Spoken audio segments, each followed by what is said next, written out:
here for the first time. Para po sa maalwan na daloy ng pagdinig na ito and to give everyone a chance to ask questions. After the chair, we will limit for the questions to 15 minutes per senator. Tapos, ay tignan natin kung pwede tayong mag-round 2. In order of arrival po tayo, ito po ang sequence. Pagkatapos ng chair, si SP Pro Tempore Sen Jinggoy, Senate Minority Leader Sen Coco, Senator Joel, Senator Bato Odoroy de la Rosa, Senator Sherwin, Senator Rafi. So dear colleagues, mayroon bang may opening statement sa atin? Yes, SP Pro Temp Thank you, Madam Jinggoy, Chair. yes. Before I proceed with my opening statement, I request Ms.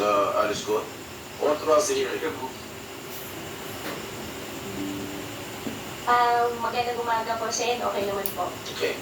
Marami ka litrato, naka-peace sign ka pa and all smiles kasama ang mga tauhan ng NBI at mga BI at tiga Bureau of Immigration. Nakakadismaya to at napaka-unprofessional. Bigyan niyo naman ng dignidad ang inyong mga trabaho. Alice Go, sino ka ba talaga?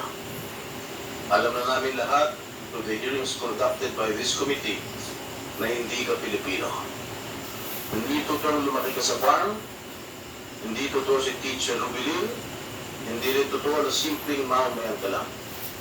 Puro kasinungalingan ang istorya na isinuwalat mo dito sa Senado at sa publiko. At the two Senate hearings that you were present, and you were under oath, but you fearlessly fabricated stories and fed the Filipinos a pack of lies.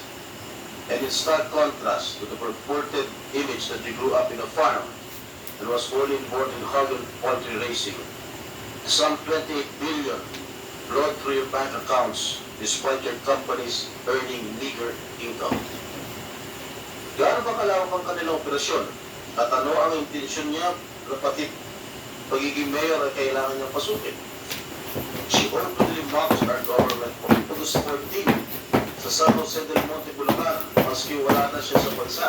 Nag-request na tanggapin ng DOJ ang kanyang counter affidavit maski na tapos na ang deadline.